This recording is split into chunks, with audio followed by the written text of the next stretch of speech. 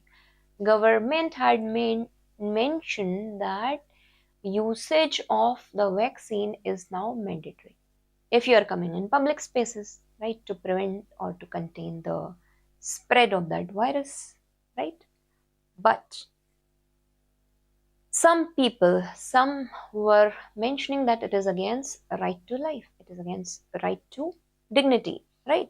So basically, but government had to impose that action or do the right action because it was impacting the maximum life over there.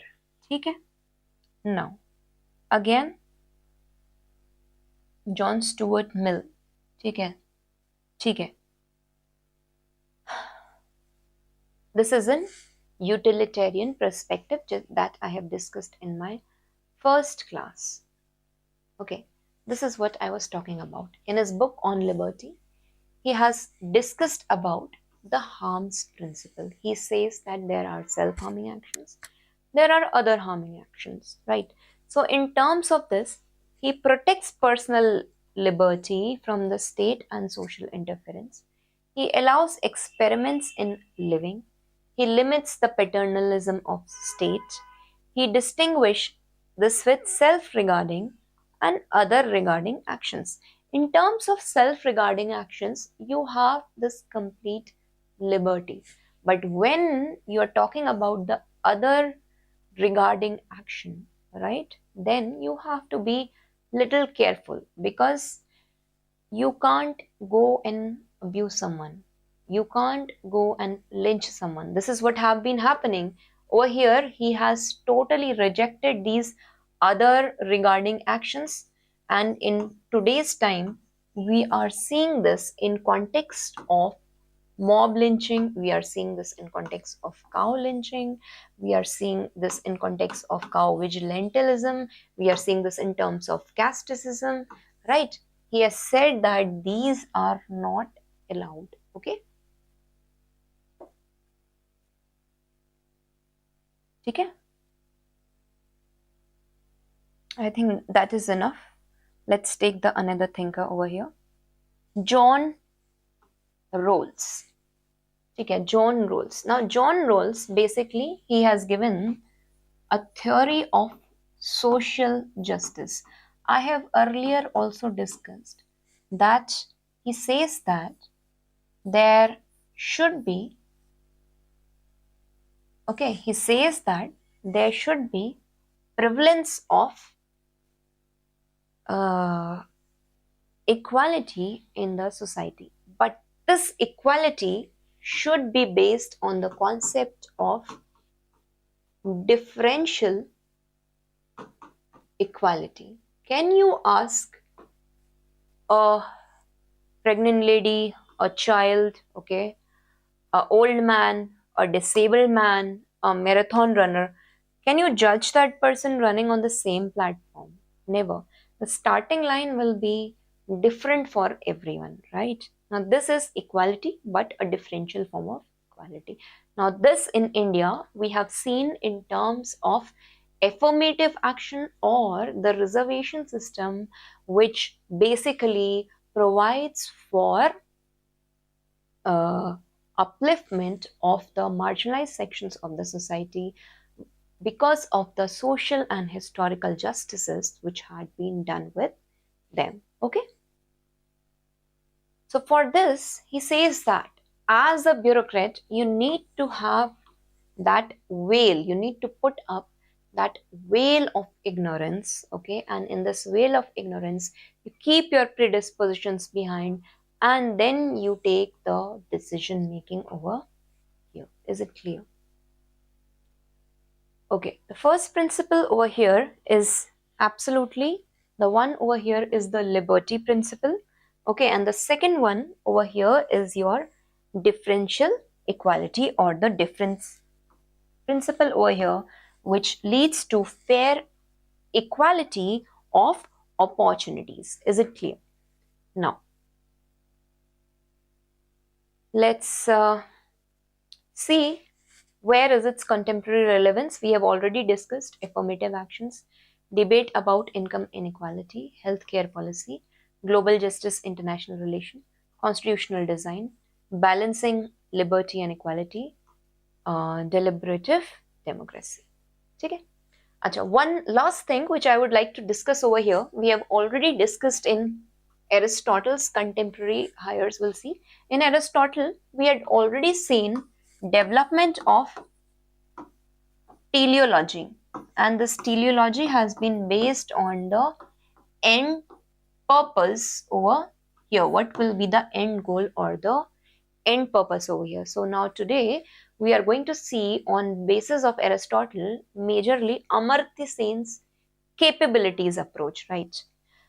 So over here the first one, Alasdair MacIntyre, he argued that modern and moral philosophy, it is in disarray because it has lost the teleological framework that gave virtue its true meaning, right? Without a shared conception of human purpose, this moral discourse, it becomes merely a term or merely expressive word. There should be a common conception regarding मान लीजिए sustainability and all, right? Second thing which is very important for our exam perspective is the capabilities approach, right? He says that Amartya Sen over here, he has developed this capabilities approach where he's talking that the human capability, there should be human capabilities leading to just and equitable society. First, there should be standard of life, there should be healthy body, bodily integrity, there should be senses, imagination, thought, practical reason, appellations, all these things are there, right? But if we provide a person, if he has such things, then he has a capability. Amartya Sen basically says that, he gives an example of hunger over here. He says that, now imagine that there are two people. One is hungry in Somalia, right? Because there is no food. And one is actually over here in some Delhi protest. He's sitting and he is on the hunger strike. Now see over here, both the people are hungry. Okay. This person, he actually has the capability to buy food. But this person in Somalia, Africa, some part, hypothetically, he does not have that money. He is not capable enough. He does not has even the actual position to reach the potentiality. So how is it possible that there can be a just equitable society? So what Amartya Sen says that there should be bare minimum equality of opportunities that a state should provide. Some basic amenities should be provided so that the individual can actually attain his actuality. Is it clear? Contemporary relevance we had seen in human development indices, we had seen in international developmental ethics, we had seen in education policy, professional ethics in medicine, law and business, community and tradition in moral life. We have seen that in ethical emotional decision making, this is also important. Now, very quickly, let's take a comparison of the ethical theories. My class 1, dimension of ethics and this. Okay? Basically these ethical framework, all these ethical frameworks are the normative frameworks over here. Okay? Deontology is your duty based ethics. Okay? Consequentialism, it is based on the consequence of the act over here. Versus virtue based ethics, it is based on the virtues. Tick. See over here, the deontology, it focuses on duty, rules and intentions. Consequentialism, outcome and the consequences, not considering what is coming in middle. Virtue, again, it depends on the character and the value, virtue development. This follows the moral rule that lying is wrong. That means the means have to be purer as the ends. This, even if you have to lie for a bigger purpose, do that. Okay? This virtue ethics. Okay? It talks about what a virtuous person would do at that point of time. Moral worth over here is that you act for duty's sake with your categorical imperative as a bureaucrat. Right? Here you are working to produce or maximize the efficiency in the administration. Here you are expressing the virtuous character. Now the question asked over here is, what is my duty? Okay, here what produces the most good out of the ethical action which is taken? What kind of person should I be? That is your virtuous ethical part over here. Okay. Again, Indian ethics and Western ethics also I have compared over here. This is for you guys to study. For the quick revision, I have put up Kautilya, pragmatic ethical governance, administrative ethical governance, Yogashima, Buddha, ending the suffering through the right living. Okay? Mahavira, non-violence and many-sidedness, Anikantvad to reality, multiple ethical relativism it talks about. Vedanta, practical Vedanta and service of Vivekanand, truth and non-violence of Mahatma Gandhi, integral evolution of consciousness Aurobindo, social justice and constitutional morality of Ambedkar. If I'm talking about Socrates, he's talking about knowledge and critical questioning. Plato, he talks about good as the highest form. Aristotle, he talks about eudaimonia or flourishing happiness. Okay? And Kant over here is talking about duty-based ethical approach. John Stuart Mill, he talks about greatest happiness for greatest number of people. John Rawls, he's talking about justice as fairness or social equality. Okay? Some important quotations are there. This you can note down. Okay, I will share the PDFs. And from these thinkers only, multiple times they have asked the question, what you have to do in your PDF. Please again go and see the core ethical principles and then try to connect it with the contemporary issues. What is happening in this digital age? What is the impact on environmental ethics? What is the impact on this media ethics? What is the impact? Applied part they're asking, right? What is its impact in democracy in today's time, right? So all these you have to apply and write over there, and I hope you all are writing the answers. Okay, and I will make sure, please connect with me for getting your copies evaluated and the feedbacks. So now the further topics: ethics in public administration and probity in governance. Now this is a part of your administrative ethics. For this you have to refer second ARC's fourth report on ethics in governance. इसकी आप please summary को जाके देखें, because everything that is mentioned in the government document, you have to mention those recommendations in your answers so that it fetches marks. Students are not able to score good in ethics because either they are writing a lot of philosophical answers, either they are writing a lot of idealistic answer. Now they are missing that administrative ethical part in their answer writing. This unit and the unit after this, probity in governance, both are essential for your case studies. Now let's very quickly in brief see the meaning of each of the keywords and then I'll proceed with the class. So the first word over here is public service values. We have already studied aptitude and foundational values in civil services. So that is the part which will be coming over here. Here you will be discussing about Nolan Committee. Nolan Committee has mentioned the 7 principles in public life: honesty, integrity, selflessness, leadership, accountability, right? Transparency, openness, all these things will be coming over here. Apart from this, impartiality, dedication to public service.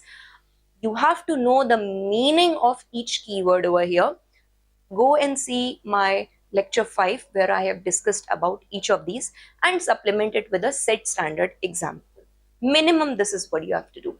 Ethics in public administration.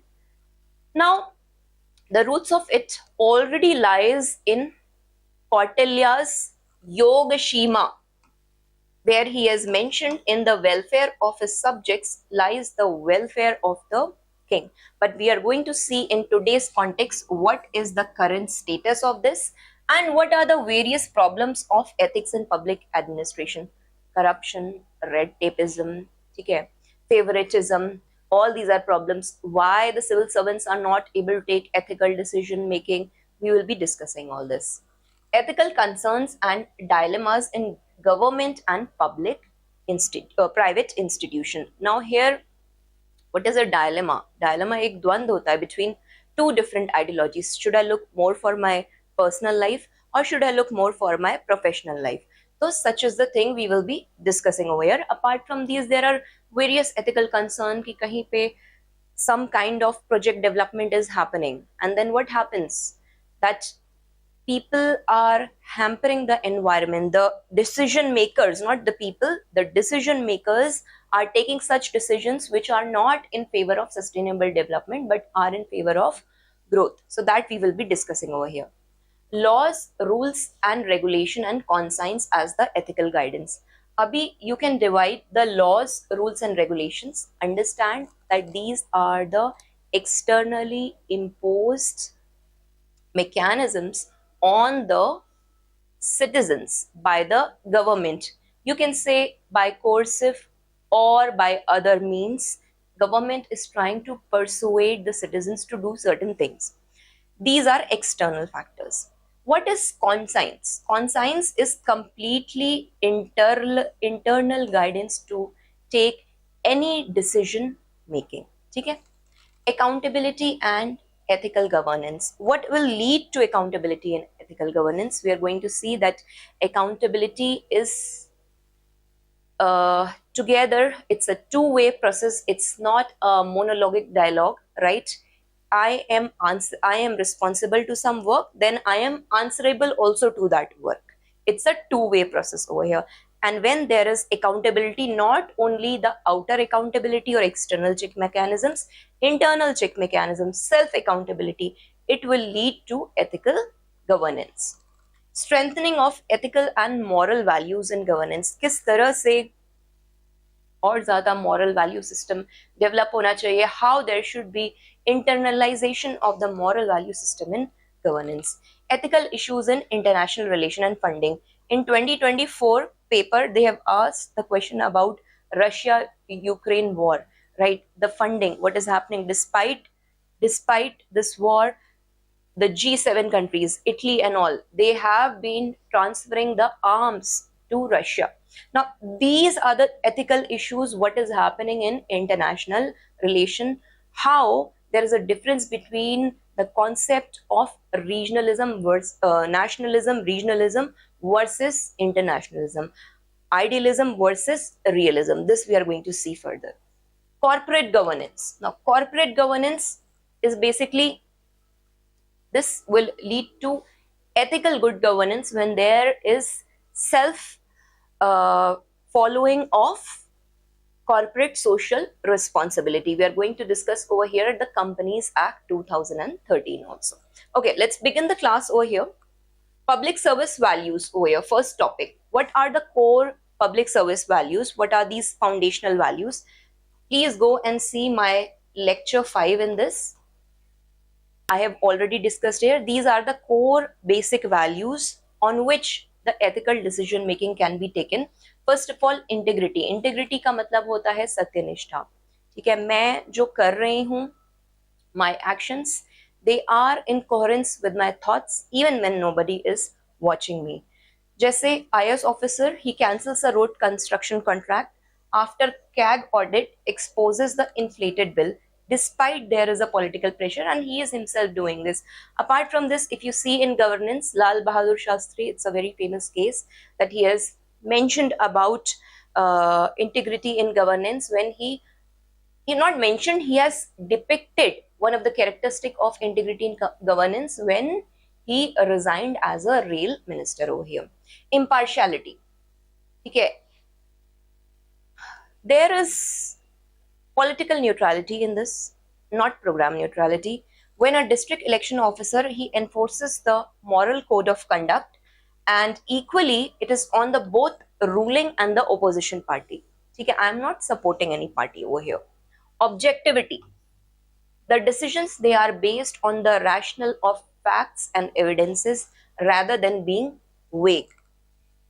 Dedication to public service. Okay, this I've already discussed, so we'll just skip this part very quickly. Empathy and compassion. Empathy क्या होता है? When you step into someone's shoes and you analyze the situation, this is one of the major trait of a bureaucrat. If this is empathy, then this is your compassion. Compassion is a greater part of empathy. When you start acting on your empathy, it becomes compassion. Tolerance. Tolerance to respect the others' right, what they have to say. You have to be that tolerant enough over here. There are, apart from this, some operational values. I have already discussed so many times in the previous classes. Accountability. I mentioned कि अगर I have some kind of responsibility, I have been given some kind of work as a district collector, I'm equally answerable. It's a two-way process. Responsibility comes with answerability, right? So this is accountability. Transparency, पारदर्शिता, कोई भी आप decision making जब ले रहे हैं, there is openness in it. Efficiency, where you are having the optimal utilization of the government resources. Responsiveness, any citizen who is coming to you, you are taking very prompt action. The rule of law, ठीक है, to all the citizens. Professionalism, there is competence and discipline over here. Now, coming to this part, from here we are beginning our main class, ethics in public administration. The roots of the ethics in public administration, they lie in Kautilya. Okay, they lie in Kautilya. In his Yogashima, he has clearly mentioned that in the welfare of his subjects lies the welfare of the king. He has given his Saptang theory of the state also to provide efficient administration, and then Yogashima had been supplemented by it to provide for a welfare state. ठीक है. Now, currently, what is the status of ethics in public administration? There are certain positive things over here, जैसे कि Right to Information Act, e-governance. What it has done? It has brought in a lot of transparency in the system. The loopholes had been reduced. Digital governance, it has reduced the corruption level. Citizen charter and grievance redressal facility. Now, this has also enhanced the accountability. Now, these are the external factors. Ethical training, over here you have to specifically mention about Mission Karm Yogi, which came in 2020, right? Here the government is providing ethical training to the bureaucrats. Currently, this is the status, but there are certain persistent problems. Despite this, we see a corruption and rent-seeking behavior. We are seeing that there is political interference in the administration from day-to-day life. There is red tapeism and bureaucracy. There is weak accountability and declining public trust because there has been misuse of the power. Now, this administrative ethics, where have we seen it earlier? If we see the historical context over here, previously also we have seen that this kind of administrative ethics has been observed in Saptang theory of Kautilya. In his Arthashastra, he has discussed about the welfare state, right? If you see the socio-cultural context, that how it evolved, we had seen that various writers and thinkers like Tirukural, he promotes the righteousness and service. Apart from this, legal judicial context, we see in laws, rules, RTI codes and the vigilance which keep a transparency and accountability check. Political context, we see that over here many of the political leaders, Ashok Kemka, Lal Bahadur Shastri, another bureaucrats, E. Sridharan, Abdul Kalam, we have already seen that how unbiased these people have been in their approach towards administration. Economic context, right? Now this in administrative ethics leads to inclusive governance, which is more focused on citizen centricity. Now, when you are dealing with ethics in public administration, it is very much incomplete if you are not mentioning about the good governance. This is also the part of your GS2 paper, right? What is this good governance? World Bank has given a definition where it mentions that it includes the rule of law, transparency, consensus-oriented, accountability, effectiveness, equity, responsiveness, and participation. When all these are present in the governance, it leads to good governance. But our objective is to go from good governance to the ethical good governance. We'll see how it moves from good governance to ethical good governance. These are the principles where the citizens are completely participating, where there is proper rule of law for all the citizens, where the system is of timely grievance redressal, efficient and effective, where it is equitable and inclusive for all the citizens despite the marginalized sections of the society, where there is responsiveness, right? Where there is transparency and openness, accountability followed by responsibility, and the decisions are taken in the consensus. But apart from this,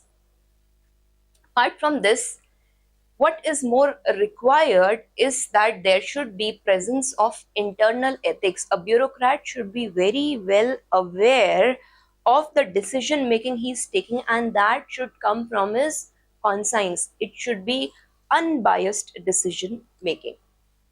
Now in your specific public administration, we study over here Maslow's hierarchy law. इसमें क्या होता है? There's a hierarchy in every human being. When his basic needs are fulfilled, right, he reaches a stage of self-actualization where he gets more detached from the other things, and then he gives his decisions which are unbiased. So what happens in the first stage in Maslow's hierarchy? We notice over here that there is a physiological need. रोटी कपड़ा मकान, basic एक salary आ जाए, ठीक है, basic living conditions मेरे sustain हो जाए. Then he looks for, अब सैलरी तो आ गई, अब there should be a complete job security, safety nets, ठीक है. He is checking for the protection from corruption also for the bureaucrat. Third thing, love and belonging. Now here he will be looking for a good work culture, teamwork, right, have a social life. Then esteem needs, where the bureaucrat, if he has reached a certain point, he will be expecting that there should be a recognition to my work. Now this is going to be a rewarding thing for him, because abhi at this stage he will be less thinking about this stage. This is fulfilled, this is fulfilled, this is fulfilled. Now he will reach a stage of a self-actualized bureaucrat where he'll focus more on creativity, ethics, and his duty to the public services. Is it clear? So this is how Maslow has given his needs of psychological needs of hierarchy. Now, apart from this, in the internalization of ethics, I have already discussed that government has mentioned about Mission Karm Yogi. Mission Karm Yogi, it is basically over here the training which is provided to the civil servants. Let's very quickly see the pillars over here.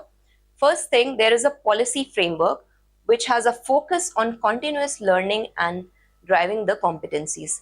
Second thing, there is a competency framework where you shift from rule to role-based competency framework. Then there is an institutional framework. Okay. Now, there is mentioning of I got Karam Yogi over here, where there is large-scale comprehensive learning. Apart from this, there is strategic HR management and there is continuous monitoring and evaluation. So ये आपको answer में mention करना है. जब भी internalisation of ethics का आएगा तो आप कॉन्टेक्स्ट ये समझाएंगे. Maslow hierarchy law, you'll be mentioning about the mission karmyogi apart from the external factors which are given in the syllabus. So 7.1 we have covered the part 1. Can you write answer in 150 words? Very much doable. 7.2, let's see over here. What are these ethical dilemmas and the concerns over here? So when does the dilemma arises कि मैं ये करूं या मैं ये करूं? When the situation is arising for a bureaucrat, right? At that point of time, what is required and what is the right thing to do for the bureaucrat? There can be a greater good, there can be a less good. So he has to take a decision making in times of such dilemmas and balance it out and navigate a option over here. ठीक है, जैसे क्या क्या हो सकते हैं? Discretion versus rule following. जैसे कि if I have to, if the bureaucrat has to grant pension despite minor documentation gap. अभी ये उसका डिस्क्रिप्शन है कि एक ओल्ड लेडी आई है तो मैं चलो इसको दे देता हूँ, फिर मैं इसके डॉक्यूमेंटेशन पे भी काम करूंगा, राइट? ऐसा नहीं कि मैं सब्सिडी के लिए अवेल करा रहा हूँ for the destitute women, but if I am ensuring that there is an old lady coming to my office, I will also ensure that after that she will be enrolled in the social security safety net. Is it clear? Political loyalty versus constitutional morality. Definitely it has to be constitutional morality. Again, UPSC has asked the question on constitutional morality, which mentions that B.R. Ambedkar has specifically told for bureaucrats the highest moral life is based on the constitutional values of equality, fraternity, justice. Okay? Organizational loyalty versus the public interest over here. Efficiency, मतलब to support a particular organization or to look for the public interest. Efficiency versus equity. System में efficiency ज़्यादा हो या equity ज़्यादा हो. Should I focus more on the developed region, which will give me more tax and all? Or should I focus more on to government, and should I focus on also the marginalized sections of the society, which will bring equity? Transparency versus confidentiality. Transparency, right to information law versus the privacy and secrecy over here. National security versus democratic accountability, right? Immediate relief versus long-term reform. Abhi मैं freebies दे दूं, right? It is an immediate relief. But long term, if I give the freebies today, will that suffice? No. In the long run, it is going to make the people handicapped. So you should be more focusing on the education part and the skill development part over here.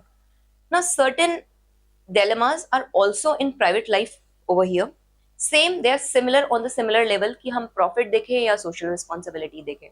Profit की company का बहुत ज़्यादा profit हो, या फिर there is a corporate social responsibility that being a corporate giant, I have my responsibility to contribute 2% contribute for the welfare of the children, widows, old people and all. Okay?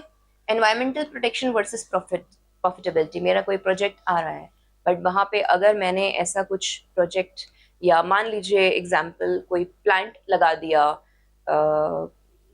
regarding the development of oil and all these things, something like that, industrial development, will it hamper the environment? Yes, it will affect the people of that area, but should I look for my profitability or should I look for the environmental protection? ये आपके ethics के case studies में बहुत काम आएगा. Compliance versus competitiveness. Should I comply to the rules and regulations which are mentioned by the government, or should I be competing with the rates and मैं मान लीजिए कोई प्रोडक्ट है, I reduce the rate so much that कि मेरी sale ज्यादा हो जाए, but I am again going against the rule of law, I am not being compliant. Quality versus speed. Quality comes with time, speed is more about quantity and cost cutting. ठीक है. Employee welfare versus organizational survival over here. क्या देखना चाहिए कि आपके पास अगर कोई company है, will you look for the benefits only of the company, or you will try to provide the PF to the people, to the employees of that company? Whistleblowing dilemmas. Reporting the wrongdoing of the people. ठीक है, ये कुछ mention मैंने document में कर रखा है. You can take the PDF and note it down from there. But this is important, how you're going to solve these ethical dilemmas. First of all, consequentialists who are talking about the greater welfare of greater number of people over here, they don't look for the means, they look for the ends. Now they are talking about that the decision making has to be welfare oriented. अगर मुझे subsidy देनी है, if India is giving subsidy, right, to the poor section, although it is losing a lot of economic resource on providing subsidy, and there has been a conflicting argument in WTO under the rules of AOA, but despite that we are giving subsidy. Why? Because we have to serve a larger number of people over here, greater good for greater number of people. ठीक है, deontological based approach, to follow the moral duty. And जैसे भी हो उनका means हमेशा सही होना चाहिए. Now again over here there will be avoidance of any kind of illegal orders by the bureaucrats. ठीक है. Virtue ethics. Now you are acting with integrity and character. Example over here, despite being any kind of adversity you are being honest. Justice approach, being fair in your decision making and towards all. That means you are not being just to the people who are favoring you, or you will see that here is my interest. Instead you will be just to all the marginalized sections of the society. इसमें government की आप mention कर सकते हैं John roles का social justice theory over here. Common goods approach.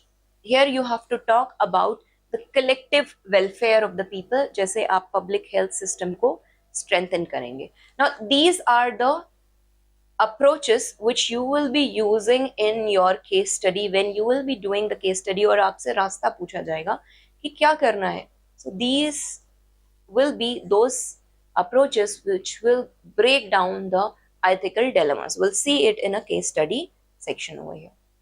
Is it clear what are these dilemmas and how you're going to deal with this, how you're going to navigate the path? Okay. 7.3 over here. Rules, laws and regulation. I have already mentioned laws is basically your formal legal standards. जैसे कि RTI, मैंने एक law बना दिया, Right to Information Act. अब मैंने Domestic Violence Act, मैंने ये सब चीजें बना दी. I am imposing it on the citizen externally. Right, these are the legal standards जिसके लिए आपको punishment मिलती है. Rules, these are the guidelines to promote the discipline in the system, जैसे civil service conduct rules. Regulations, these are the detailed procedure for implementing the laws effectively. ठीक है, this will come together. This you can mention is the external check mechanism to bring in ethics in the governance. But what is the conscience? Conscience is basically your inner moral compass, कि मैं ये करूं या नहीं करूं, beyond my legal duties. Should I be actually participating in some kind of political biasness debate? Because being a bureaucrat, you have to be completely impartial. You can't be participating in those political debates. This is one of the examples. You have to transparently impose the moral code of conduct for both the parties. Now this has to come internally from within. Is it clear?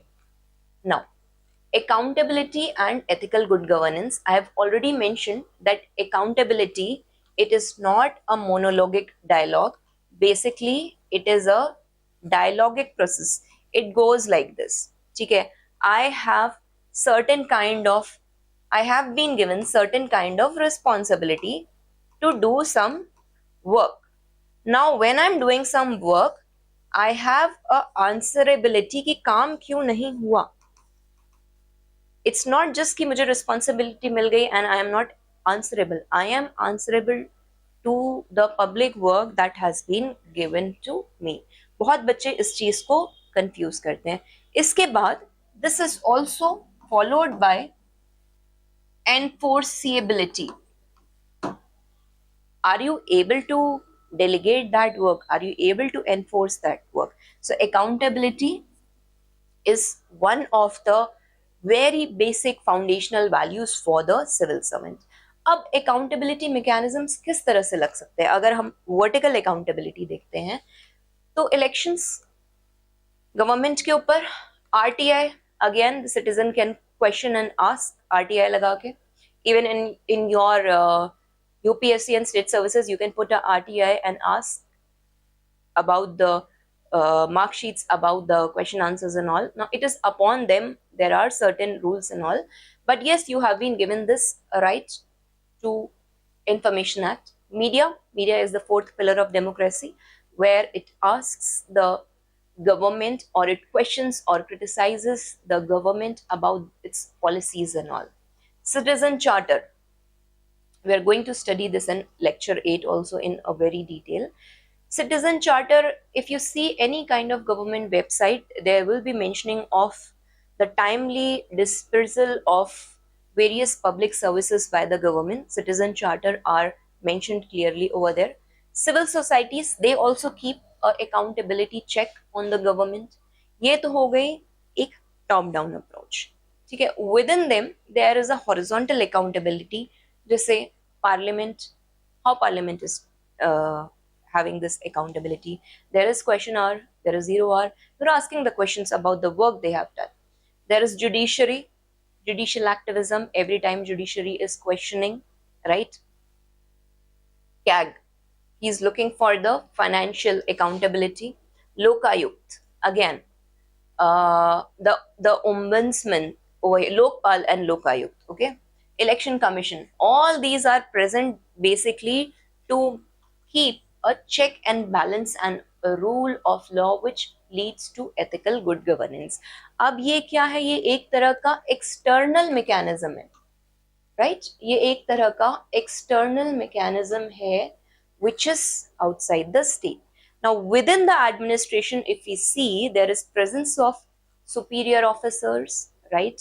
There is presence of disciplinary procedures. आपने कोई rules का उल्लंघन किया है, definitely a disciplinary action will be taken. There is audit and vigilance body, there is CBI, there is CVC, ठीक है. Within the administration, these are mentioned to ensure the internal accountability in the system. अब ये तो these will ensure accountability, but बात ये है कि how it is going to lead to ethical good governance. The question is this, कि हम ऊपर से impose कर सकते हैं चीजें, but what about the inner conscience of the person? मैंने अभी मैस्लो हायरार्की लॉ डिस्कस किया था, जिसमें Maslow is talking about the needs of the person. जब इंसान के पास रोटी, कपड़ा, मकान, biological needs, his social needs, all these parts are fulfilled, there is a social security net, then what else to do? He looks for meaning and purpose in life at the later stages. Then he becomes a self-actualized individual over here. Now ethical governance means कि आपकी जो भी government है, right, जो भी आपका governance का system चल रहा है, that is based on the principles of integrity, सत्यनिष्ठा, transparency which is openness, accountability, fairness and public welfare service. तो इसमें क्या आ जाता है? There is legality, there is governance, but this governance is followed by the moral value system over here. Is it clear? क्या इसके कुछ basic की एलिमेंट्स हैं? रूल ऑफ लॉ, लॉ सबके लिए बराबर है, ठीक है. A.V. डाइसी ने दिया था ये. Integrity and probity, zero tolerance for any kind of corrupt practices. In my next class we are going to see the difference between integrity and probity. Probity is basically procedural integrity, okay? Transparency, open decision making. Accountability, you take the responsibility for your action. Responsiveness, timely grievance redressal of the citizen. Equity and justice, fair and inclusive governance. Participation of the citizen. Professionalism, based on merit and competence rather than any kind of nepotism या जान पहचान या व्यवहार. Ethical leadership, you are setting the moral examples like that. Now I have already mentioned कि ये आपको जरूर से लिखना है. Second Administrative Reform Commission, इन्होंने कुछ कोड ऑफ एथिक्स मेंशन किए हैं सिविल सर्वेंट्स के लिए, that should be followed. We are in our next class, we are going to see that how this code of ethics is different from code of conduct. So these code of ethics, these are basically a set of guidelines which are mentioned for civil servant, जैसे commitment to the constitutional values, right? Commitment to political neutrality, commitment to objectivity and impartiality, transparency and accountability, highest ethical standards, and avoid the misappropriation of the public funds. Okay, strengthening of ethical and moral values in governance, ये भी आपके second administrative reforms commission में specifically mention है कि कुछ hurdles हैं जिनकी वजह से it does not lead to good governance. First of all, attitudinal problem. Some of the bureaucrats, they are very rigid and insensitive to the issues and insensitive to the behavior of the other officials. They are very insensitive to the needs of the people. Lack of accountability.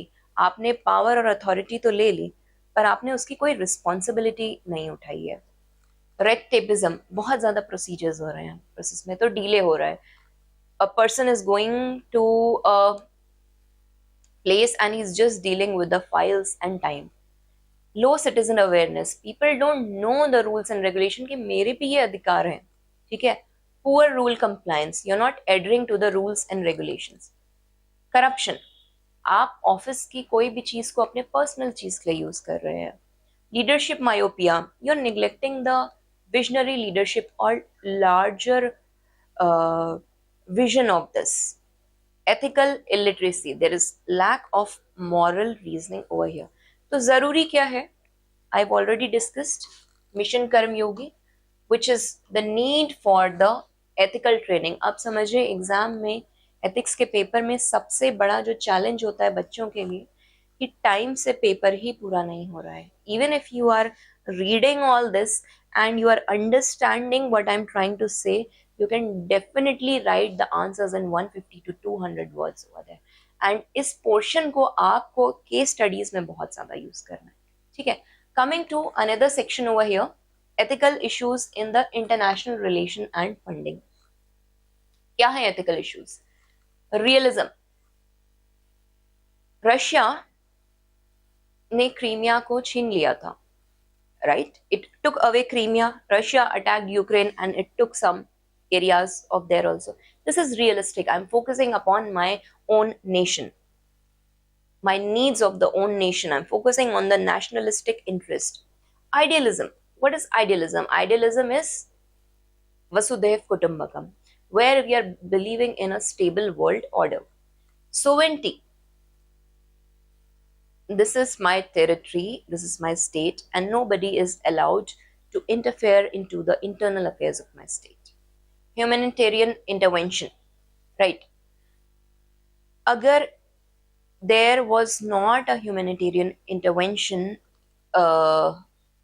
in cases of recent Myanmar, we have seen it could have escalated the situation. This we had seen in Rwanda, Syria, and the Rohingya crisis, where it was required more by the international committees to come forward and interfere in the sovereignty of these nations to stop such genocide, right? Use of force and just war. Abhi just war ki theory Saint Aquinas ne mention kari hai, which I will be discussing in detail in my foundational class. But what is this use of force? What Russia is doing on Ukraine?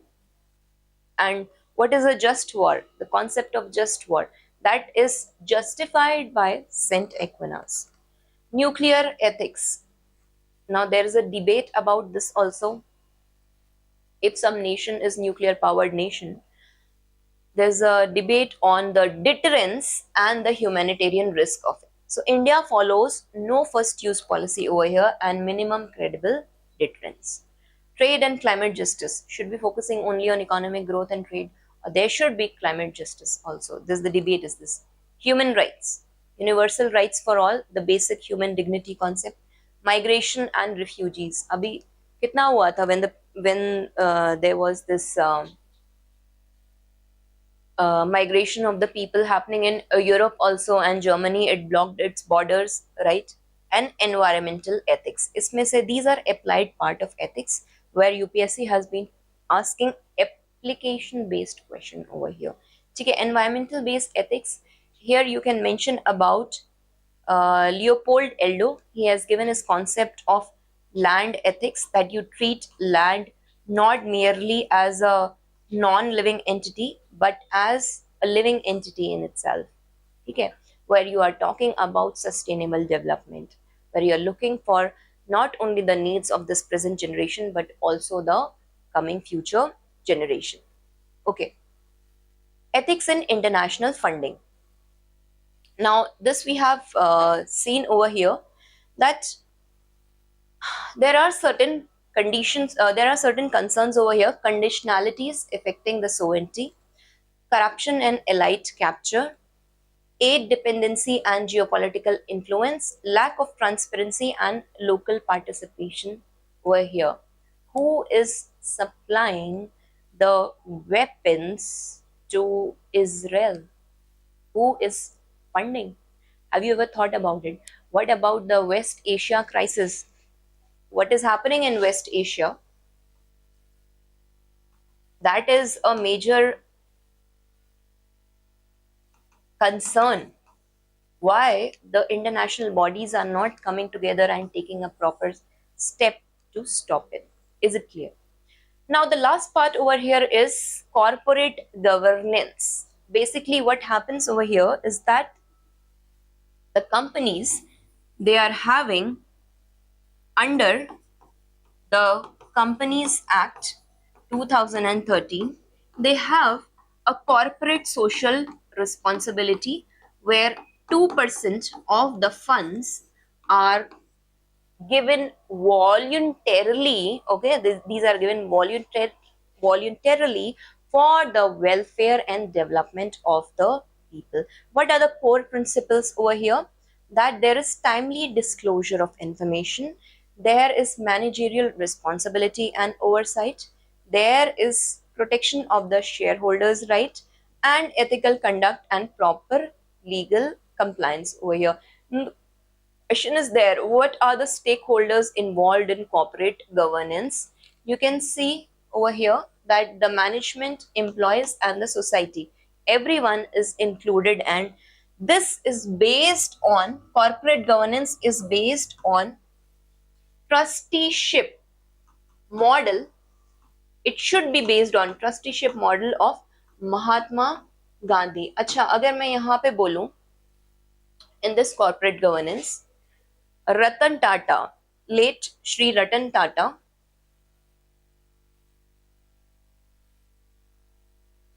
he has been one of the major pioneers and one of the person who had followed the corporate governance in spirit.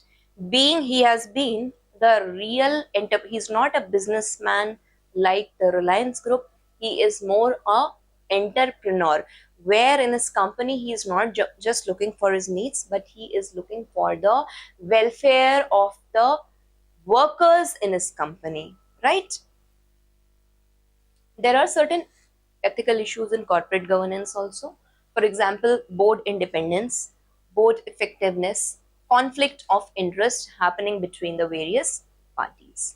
Now, corporate social responsibility, this I have already discussed, that it has evolved from the philanthropic approach to stakeholder welfare, that I am having a company, now it is my responsibility to give back to the society. So what happens that 2% of whatever profit the company is earning, it is spent on the education, environment and development of the welfare sections of the society. I hope ethics and governance is clear. What you have to focus, it is based on Yoga Shiva principles of Kautilya. In the welfare of his subjects lies the welfare of the king. Then you have to focus on the foundational values over here, core principles. Then you have to focus on the dilemmas. What are these dilemmas, ethical dilemmas that are going on? We have already discussed them. Okay, and so on. Okay, let's see a question over here. It's not enough to talk about peace. One must believe in it. It is not enough to believe it. One must act upon it. So this question was asked in 2024. In the present context, the major weapon industries of developed nations are adversely influencing the continuation of number of wars for their own selfish interest. Now this is from which part? International funding.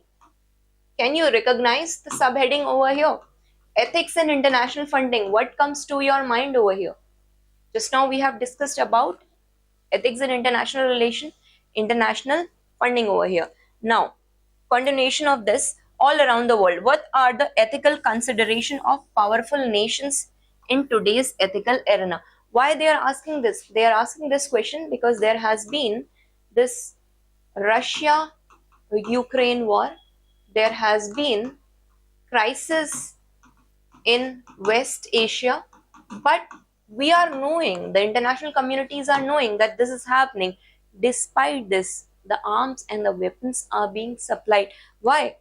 Because some of the industrialized are more focused on profit, benefiting from the supply of these weapons. And what are the powerful nations doing over here? Why there is none of the bodies which are interfering, and why there is this lack of ethics in international relation? Because the more focus over here, the dilemmas, if you see, the more focus over here is on realism than idealism. The focus is on expanding their boundaries on the basis of the concept of nationalism rather than Vasudev Kutumbakam. The focus is on profit of the giants, of the corporate giants, rather than the welfare of the citizens. Is it clear? This is how you're going to address the question. Again, see, again they have asked the question. Karl von Clausewitz, he said that war is diplomacy by another means. Critically analyze the above situation in the given context. Now you have to critically analyze this. Is war a diplomacy? First of all, no. Diplomatic channels, they build the relationship. But does war build the relationship? It is merely based on their profitable business interest. Okay, you have to identify, you have to supplement again with Ukraine, Russia, Israel, Iran conflicts which have been going on. Explain the process of resolving ethical dilemmas. This is one of very good questions in public administration. क्या होते हैं ethical dilemmas? द्वंद्व. There is a मैं ये करूं या मैं ये करूं, अब मैं resolve कैसे करूंगा इसको, मेरी अप्रोच कैसी होनी चाहिए? Like the consequentialist, they are saying आप ऐसा डिसीजन लें जो which will work for maximum number of people, right? It is going to do good to maximum number of people. मैं अगर सब्सिडी दे रहा हूँ, like the government is giving the subsidy, why? Because it has to look for the welfare of its citizens. ठीक है? Deontologist approach, the right based approach कि illegal रास्तों से या illegal तरीकों से चीजें नहीं होनी चाहिए. Virtue based ethics, you have to mention over here regarding the integrity and character of the bureaucrat in the public administration. Collective good based ethics, तो आप इस तरह से इसको डील करेंगे. पहले आप डिफाइन करेंगे ethical dilemmas क्या होते हैं, आप मेंशन करेंगे set of discretion versus rule of law, personal versus professional. You will be mentioning some standards and then you will be giving a solution to it. ठीक है? What is meant by crisis of conscience? I have already discussed conscience क्या होता है. Conscience is a internal mechanism, right? This is not told by anyone. ये आपको स्वतः पता चलता है. जब आपका conscience, आप ऐसा डिसीजन मेकिंग लेते हैं जहां पे आपका कॉन्साइंस भी आपको जवाब देता है कि यार गलत कर रहा है, this is not, you are doing the right thing. That is the crisis of conscience situation where you have to actually take. अगर आपने गलत डिसीजन ले लिया तो फिर आपका conscience will keep on blaming you that you did this wrong, right? How it manifests in public administration. If you identify that there is some situation, internalise, ठीक है, why there is this question कि why I came to this public services, the reason, the real reason. there कोई rule regulation नहीं, अगर मैं चोरी कर रहा हूँ सिस्टम के अंदर, रूल लगेगा, मुझे सजा मिलेगी, प्रिवेंशन ऑफ करप्शन एक्ट है, ठीक है, लेकिन क्या ये सही चीज है? Now this is about the conscience over here. Again a similar question, Ukraine Russia war, international ethics they have been asking in 2024. ठीक है, again you have to discuss about realism versus idealism, nationalism versus vasudhaiv kutumbakam. All these things you can go through the PDF. In our last class we are going to discuss about probity in governance, and then another 2 classes I'll be taking on the past year question case studies, that how should we solve the case studies. Now this is the lecture 8, another part of administrative ethics.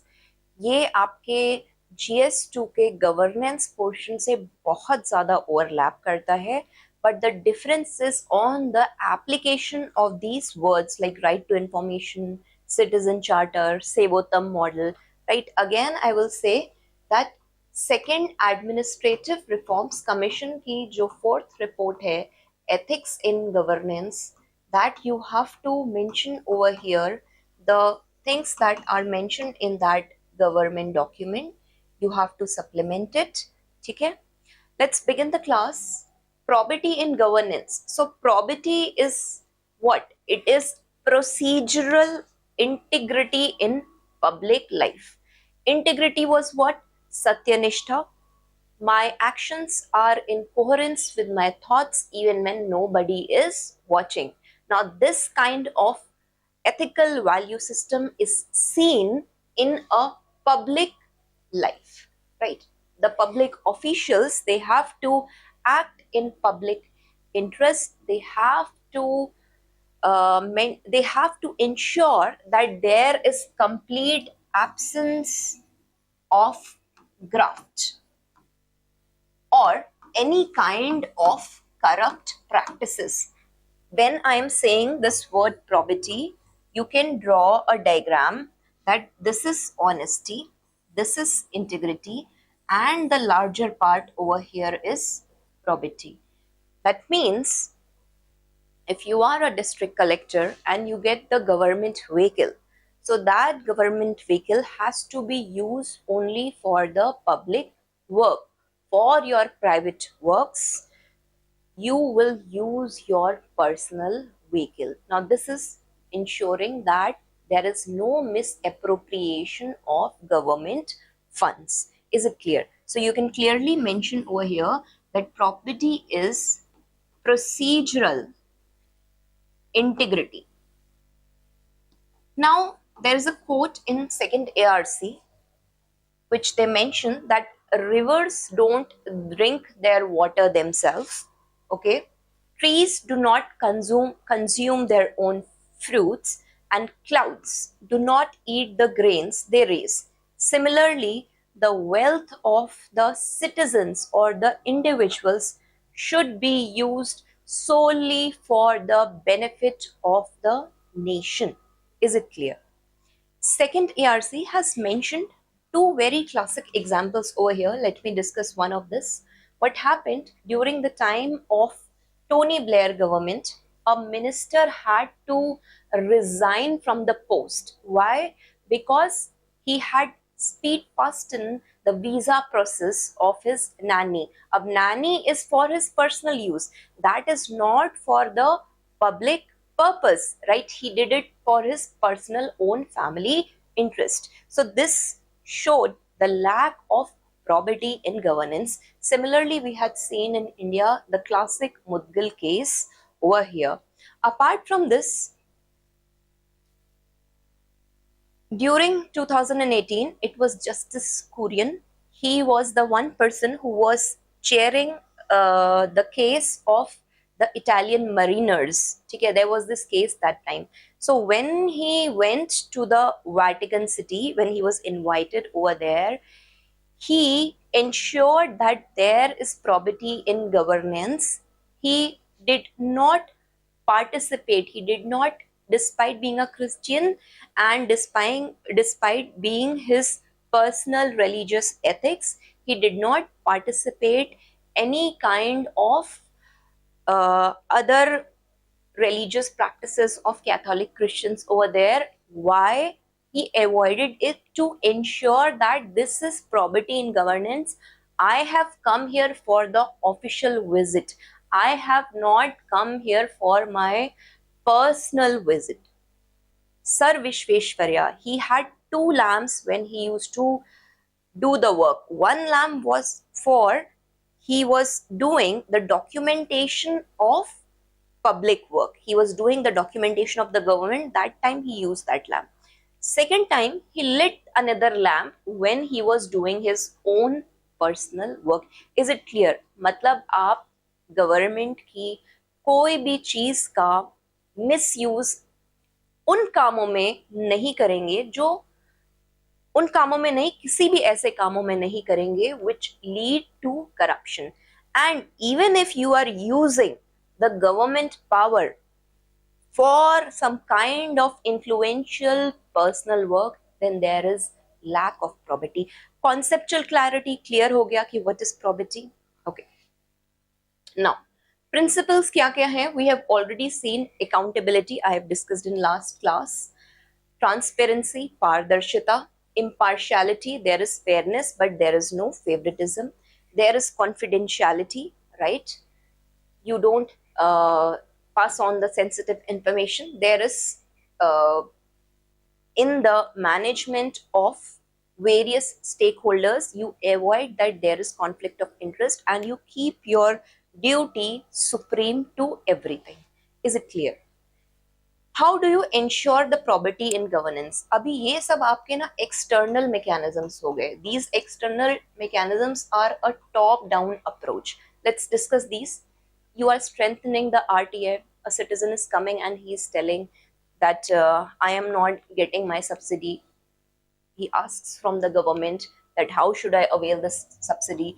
There is transparent law leading to citizen centricity. There is usage of information communication and technology, right? There is usage of e-governance, which will usher into good governance. There is whistleblower protection. Now, ethical training and code of ethics. Now, in ethical training, you have to clearly mention about mission, karma, yogi over here. And code of ethics, these are the guidelines for the civil servants that they must adhere to. Now, this word probity, it is very essential to ensure it leads to it leads to further ushering of ethical good governance in the administration. But ये सब external चीजें हैं. आपने training दे दी, आपने कुछ rules regulations लगा दिए. Again there is the role of conscience. Sir Vishveshwarya, he was using these lamps even when nobody is watching. He is doing it by himself. So this kind of decision making leads to probity in governance. Now, second topic over here is concept of public service. ठीक है. Now, the public service should be transparent, efficient and affordable for all the citizens of society. अगर हमने National Food Security Act निकाला है, not हमने, सरकार ने, तो it should be available. Service must actually exist. It should be affordable to everyone. It should be accessibility. It should be accessible for everyone, right? Now, this public service, it should be based on the model of citizen centricity and welfare government. Apart from this, there should be transparency, responsiveness and accountability for whatever welfare schemes government takes out. Is it clear? Now, there are certain value development elements over here. First of all, ethical and professional training to the civil servants. Second thing, merit based recruitment, जो आपका UPSC exam कराती है. Leadership with integrity and empathy. You see this in the case of many times there is disaster management in the city, right? If a leader, if a district collector has that kind of integrity to be honest, even when there is no rules and regulations, and he has empathy for those who have been who had been suffering because of the disaster, then it leads to again ethical good governance. Okay, performance appraisal and accountability. This is another external check method over here. Yes, code of ethics and code of conduct. We are very quickly going to see how these both are different, and UPSC in 2024 has already asked a question on this. Code of ethics are merely some guidelines, and code of conduct are the written rules and regulations, right, which have been mentioned and prescribed for the civil servants. Now, examples, let's see over here. In Manrega, we have seen that it leads to insurance of wages, and we had seen that there are proper social audit channels over here. The Citizen Charter, it promotes the time-bound delivery of the services. Example of ethical leadership, we have seen in the case of E. Sridharan that despite a lot of pressure from the political parties and the contractors, he was the one who led to completion of Delhi Metro Rail Corporation. Okay? Now, another topic over here is philosophical basis of governance. You don't have to go into that depth, but for the explanation, I'm trying to tell you that it is said that according to the Indian philosophy, that there are 3 gunas in a person and the balance is very much required. The person should be guided by the Satagur. Satav means wisdom and purity and justice, right? Rajas is ambition. Yes, the leader should have that ambition, and the leader should avoid the tamas gun, where he is ignoring the marginalized section of the society. These kind of gunas should be in proper balance. Doctrine of karma. Whatever you do, as it should be, you should treat it as a duty. You should have a nishkam karma. Okay, nishkam karma. You should believe that it is your duty for the duty's sake, that you have to work for the welfare of the people. There is a doctrine of higher self and lower self, and a person realizes what is my higher purpose in life. Doctrine of oneness and giving. Now this comes from Vasudhaiva Kutumbakam, that we all are one, and there should be that I have become a civil servant, now I have to return it back to the society. Is it clear? And there is almost second ARC, there is mentioning of this Vedantic idol, Atmano mokshartham jagat hitaya cha. Now this means you are having your self development as an individual, but you are also caring about the welfare of the citizens around you.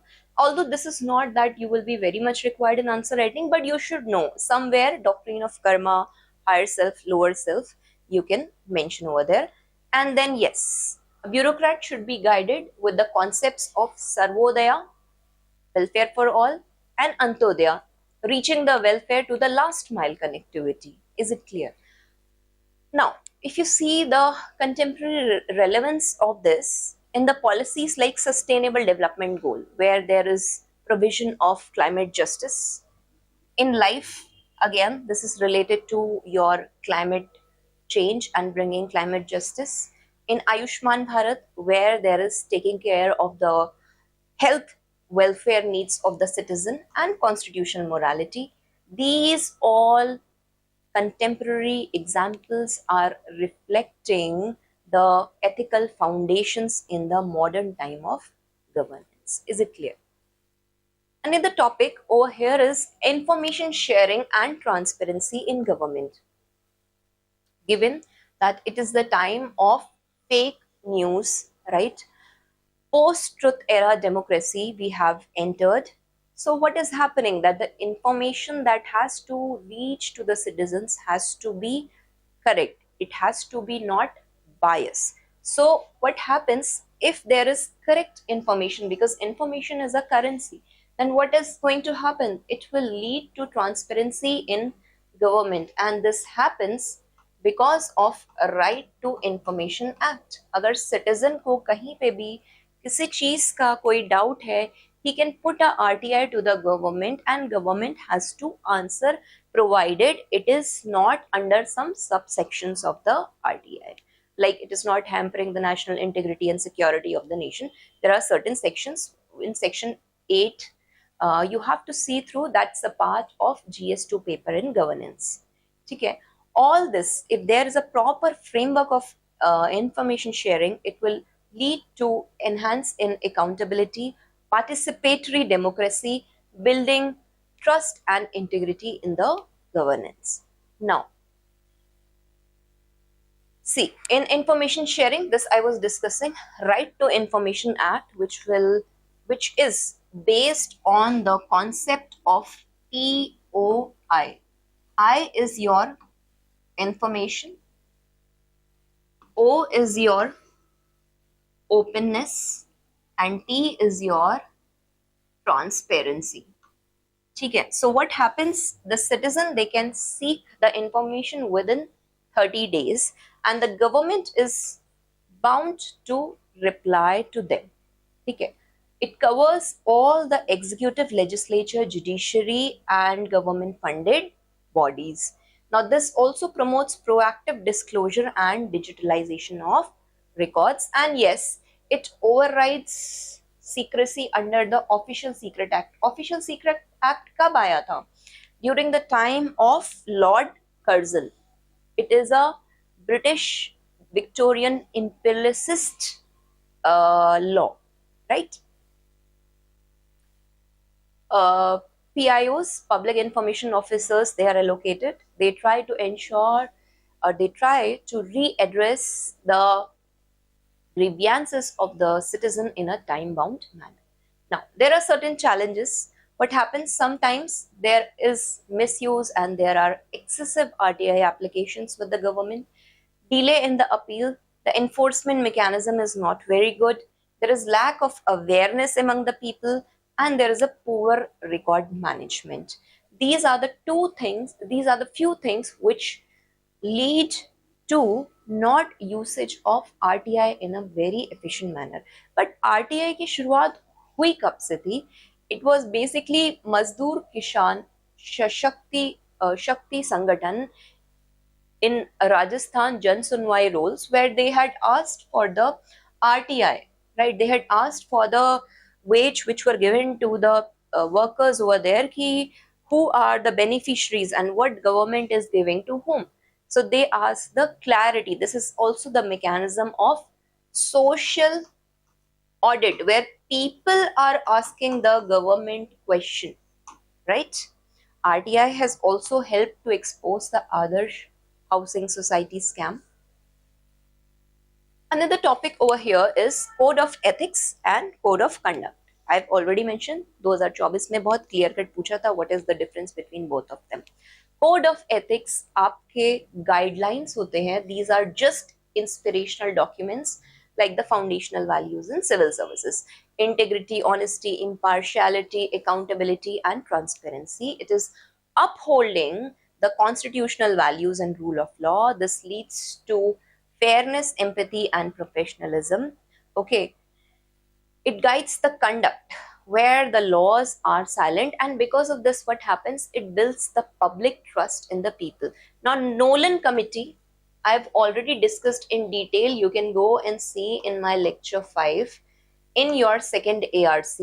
It has specifically mentioned that in public life there have to be 7 principles. One is selflessness in the bureaucrat. Selflessness means that any act that I am doing it as a duty. I am not expecting something in return. Integrity मतलब सत्यनिष्ठा, जो मैं बोल रही हूँ, ठीक है, जो मैं कर रही हूँ, there is coherency even when nobody is watching. Objectivity, it is rule based, fact oriented, rational government. Accountability, there I have a responsibility, but I have an answerability to the things. I hold myself accountable to it. Openness, that means there is transparency. The information is shared clearly. Honesty means being truthful. And 7th, leadership. In the time of crisis, can you take the right decision making? So these are the major 7 principles in public life which Nolan committee has mentioned. Apart from this, you can mention in your exam that a public service code has been specifically mentioned by second ARC, which again is giving the similar principles based on the constitutional morality. Okay. Now, code of conduct, वो क्या था? Aspirational document या guidelines. ये क्या है? ये rule based enforceable framework है. This is written, this is mentioned in the government document. आप जब रेलवे सर्विसेज में होते हैं तो there are some all India conduct railway rules, there are procedures for the civil servants 1964. These all are specifically mentioned. ठीक है. It defines and it defines acceptability and prohibitions of the conduct. It ensures political neutrality and integrity, prevents corruption and violation.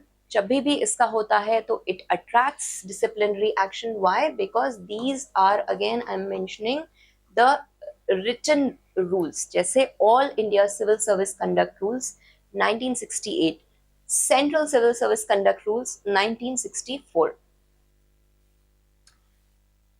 Let's very quickly see the difference between them via the passage format. See over here. This is the model answer for 2024 ethics paper. Code of ethics क्या है? आपका एक aspirational document है, आप aspire कर रहे हैं. Nothing has been specifically codified or mentioned that there will be any action taken against the civil servant. That is not there. Code of conduct क्या है? These are directional documents. Do this or do that. These are just the core values, and these are do and don'ts in the behavior. Scope, these are wide. They are non-specific because these are related to the public values. Now these are specific and they are routine controlled. They are publicly available. They are for the employee only. This is the primary source where the value originates, and these are derived from the ethics. They encourage judgment. They are non-specific. They are very specific and clear-cut instructions. There is no penalty for code of ethics, but the penalties are mentioned in code of conduct. Now this leads to ethical internal reflection and decision making, and this leads to accountability in the governance. Is it clear the difference between the two? एक लिखित नहीं है, एक लिखित है. एक document की तरह है, कोई लीगल एक्शन नहीं लिया जा सकता है. एक क्योंकि लिखित है प्रॉपर गवर्नमेंट डॉक्यूमेंट में, तो पीनल एक्शंस हो सकते हैं उसके खिलाफ. ठीक है. Citizen charter. Citizen charter is time-bound delivery of the services to the citizens, leading to citizen-centric governance. What happens? It is a public commitment by government agencies which is specifying the services, the timelines, the quality standards, the grievance redressal mechanism. All this leads to accountability, transparency, and citizen centricity. Right. Example, you can note down Karnataka's Sakala Service Act. It ensures timely delivery of the public services with penalties within a few days. Apart from this, there are certain limitations also over here. That lack of awareness is one of the major things which people don't know. When you visit a government website or any services you take, there is a citizen charter specifically mentioned. Lack of accountability and funding. It's a top-down approach. आप अगर किसी के अंदर ethical value system का generation करेंगे and you are imposing it from the top, will that sustain? No, it has to come from within. Unrealistic timelines and weak monitoring. So in citizen centricity, in citizen charter, what second ARC has specifically mentioned, it has mentioned about the Sevottam model. You can mention Sevottam model for citizen centricity leading to effective ethical governance for the nation. Is it clear? Now, another topic which is specifically mentioned over here is work culture. Now, the work culture is not only ruled by laws and regulations, it ensures that there is ethics and morality present apart from law in whatever work culture a civil servant is. There are certain norms and there are certain value system in the organization. Is it clear? If there is a good work culture, it will lead to punctuality, it will lead to discipline, it will lead to teamwork and accountability, integrity and professionalism, respect for dignity of work, transparency and cooperation. And Vivekananda has very clearly mentioned that work is worship, right? Now, in this work culture, there are various dilemmas which are faced between the person and the organization, just say organizational goals and employees' rights. Loyalty to the superiors versus accountability to the citizens. You have to choose accountability to the citizens. You have to choose for the organizational goal. Political interference versus professional efficiency. Definitely, it has to be professional efficiency. I'm repeating. Lecture 7 and lecture 8 are specifically for your case studies. आप as it is in keywords को उठा के case study को justify करेंगे, ठीक है? Many a times there are causes of poor work culture. This is due to corruption and lack of discipline, political interference, weak accountability system and poor infrastructure and teamwork. पर अगर आप देखें, जब Chandrayaan 3 mission was successful, it was a teamwork, it was a good work culture among the ISRO organization which led to the successful launch of the mission. Is it clear? Another topic over here is quality of service delivery. Now, you have made citizen charter, but the citizens, the kind of services they are getting, is it quality based? Now here we are going to see survey QL model, means that the quality of services is meeting the citizens' expectations over here, that there is reliability, consistent service delivery, there is assurance, competence and trust, there are tangibles, physical evidence of the services, there is empathy, courtesy and grievance handling and responsiveness, timely action and delivery. Issues क्या आते हैं governance में, that there is a lot of red tapeism and delay, file and procedures, the file is moving from here to there, अभी file इधर गई है, अभी file इधर गई है, file ठंडे बस्ते में पड़ गई है, right? These are the issues. Weak grievance redressal, lack of innovation and coordination, monopolistic public services. अभी तो काफी diverse हो गया है. Initially the public service before LPG era 1991, they were completely monopolistic. Yes, this is what I was trying to talk, that second ARC has specifically mentioned about the Sevota model. This you can mention in your answer, and you can draw a diagram like this in your copy. These three are the pillars which lead to, okay, this is your Sevota model: citizen empowerment, grievance redressal, and effective service delivery capacity. Is it clear? Example, you have seen that Passport Seva Kendra, they have improved upon the transparency. Another thing which you see over here, Aadhaar based DBT, it has reduced the leakages and fasten the delivery process, fasten the dispersal of welfare schemes to the citizens. Okay. Another topic over here is utilization of public funds. What are these public funds? These are taxpayer money. अब chapter का नाम था probity. ये सारी चीजें will lead to probity in governance. आपको interlinkages करने आने चाहिए इसमें. Now this is also one of the parameter of probity in governance, when the utilization of public fund leads to efficient, transparent, accountable and public welfare orientation programs. Is it clear? Now, there are certain canons of public utilization fund. One is efficiency. In whatever input the government is putting, the output has to be maximized. The economy, there should not be spendthriftiness, rather there should be frugality, propriety. Okay, the funds should be used, authorized and ethically. There should be transparency, there should be openness. Again, the challenges, corruption, leakages, ये थोड़ा सा GS2 से related है.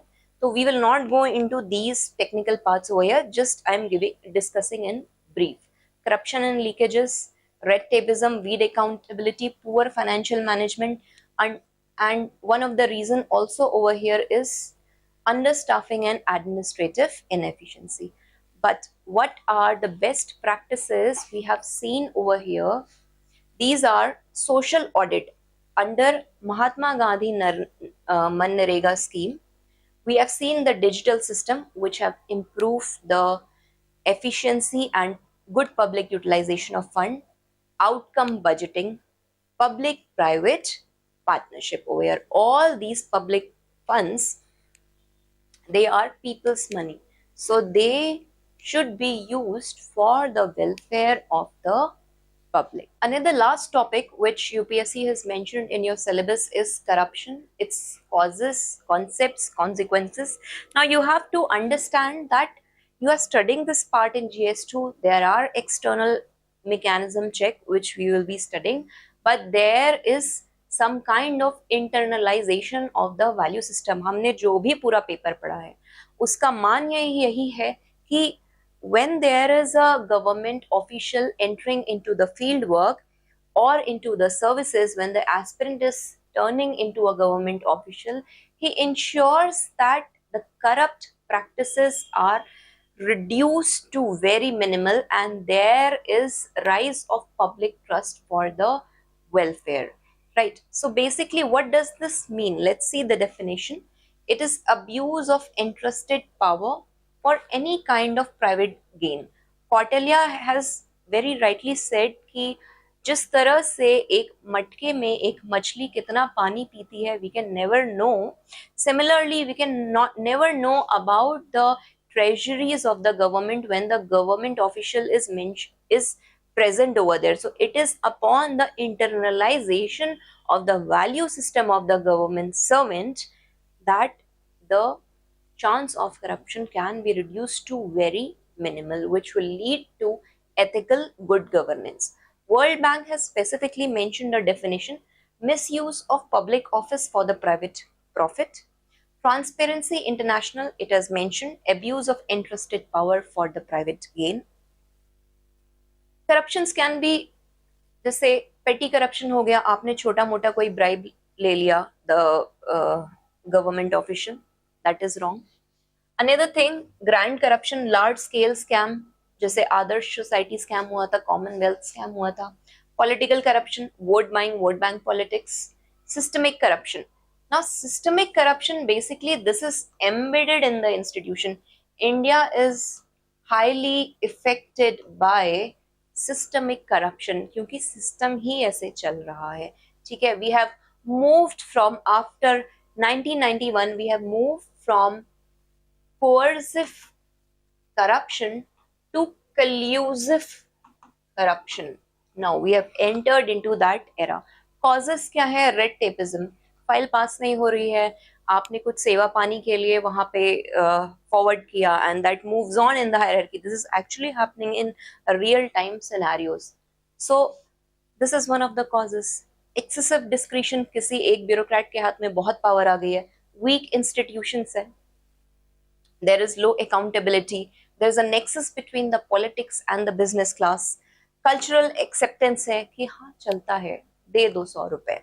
जब हम traffic police के उसमें जाते हैं तो यार लाइक कि भैया छोड़ दो, हेलमेट नहीं पहना है, बिकॉज चालान कटेगा तो पट के बिल आएगा 2000 रुपए. You have to go to the court, so you avoid all those things and you are like कि ये लो आप 500 रुपए रखो.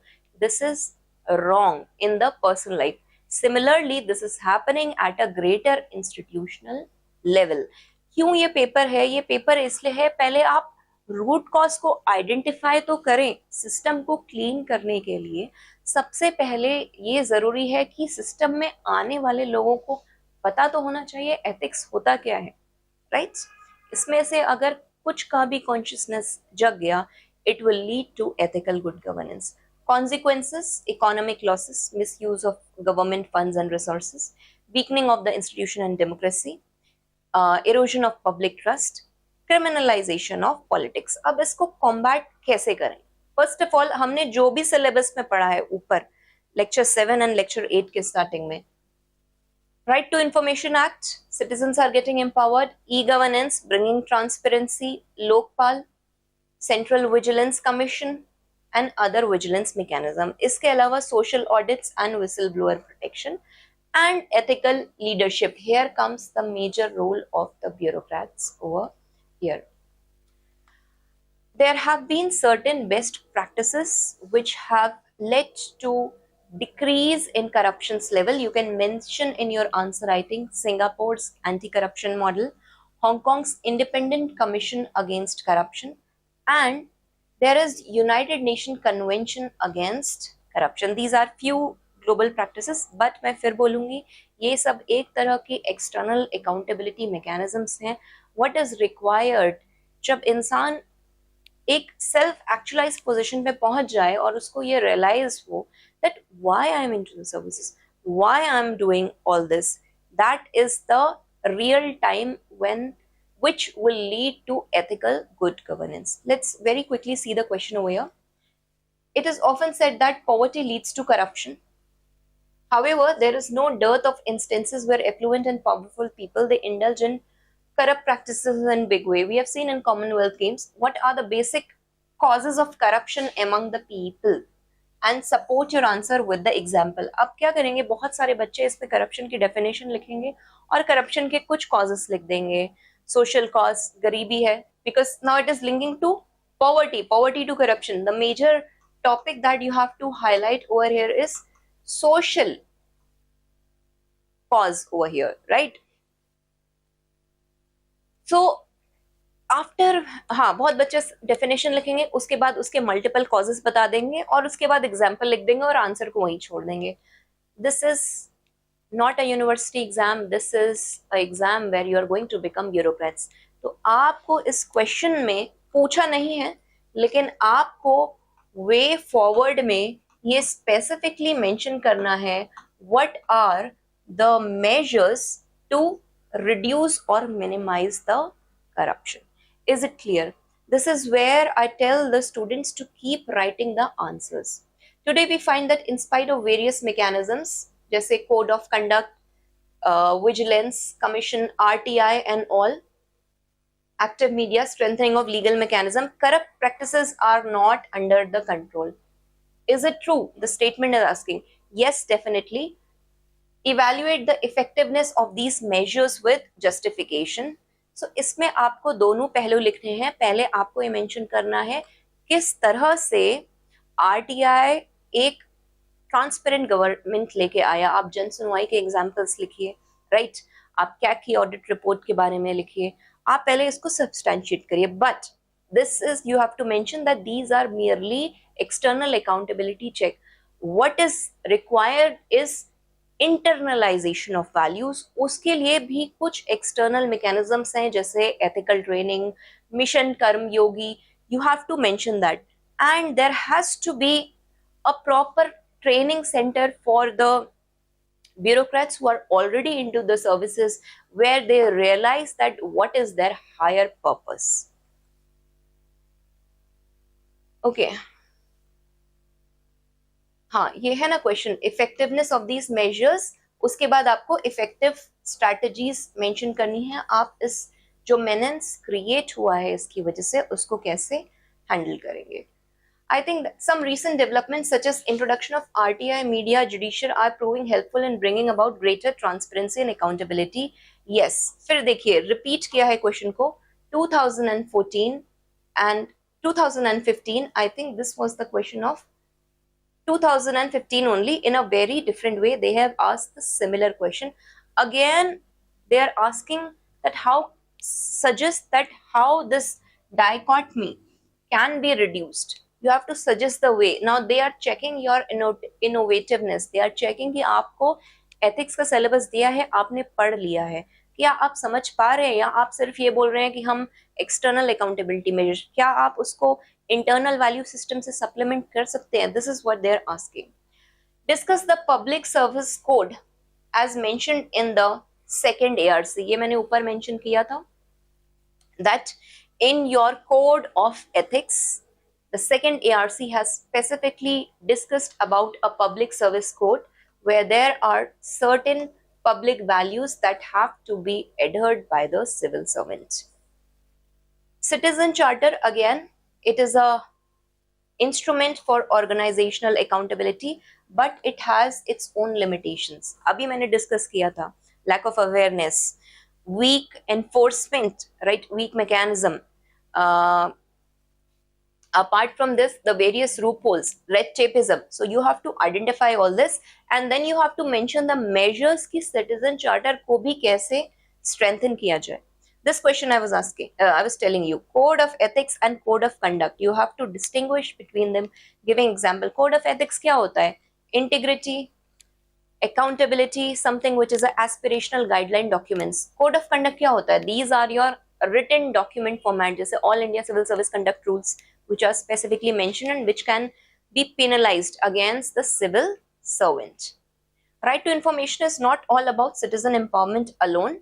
It essentially redefines the concept of accountability because again accountability is a two-way process. ठीक है, citizen ने कुछ काम किया है, उसके बाद it is asking the government that please give us the data about it.